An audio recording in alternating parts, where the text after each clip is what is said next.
So over the last few weeks, I've been reading the book of John, and it's been a great encouragement to me. I've really been blessed by it, and I wanted to encourage you too with a few thoughts that I've found through it in the Bible. Now, I've been reading the bit up until the resurrection in John chapter 20, and it's amazing, how Jesus rose 3 days later after dying on the cross, and he reveals himself to his disciples, to Mary Magdalene, to Peter. And I'm going to pick up the bit in John chapter 20 where he reveals himself to Thomas. And here it is. It says, "A week later, his disciples were in the house again, and Thomas was with them. Though the doors were locked, Jesus came and stood among them and said, 'Peace be with you.' Then he said to Thomas, 'Put your finger here, see my hands. Reach out your hand and put it into my side. Stop doubting and believe.' Thomas said to him, 'My Lord and my God.'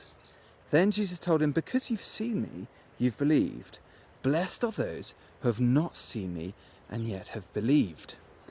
And I thought that was really interesting how, Thomas really needed to see Jesus in order to believe. But Jesus says, it's blessed are you who haven't seen me and who believe.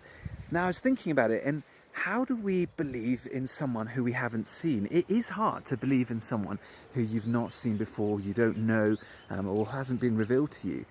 And so by reading the scriptures, by reading the Bible, particularly as I read John, in the book of John, it really helped me to understand who Jesus is more, and to get to know him more, and to get to sort of see his character and who he is. And then it says this in verse 30, "Jesus did many other miraculous signs in the presence of his disciples, which are not recorded in this book. But these are written that you may believe that Jesus is the Christ, the Son of God, and that by believing you may have life in his name." And I thought that was really interesting, that the Bible, the things documented here in the Bible, have been written so that we may believe, so that we may understand and come to know Jesus more. And so I hope that can encourage you, mainly just to encourage you to pick up the Bible, read a gospel like the Gospel of John, and to be really blessed by it. So I hope that's encouraged you, and thank you for listening.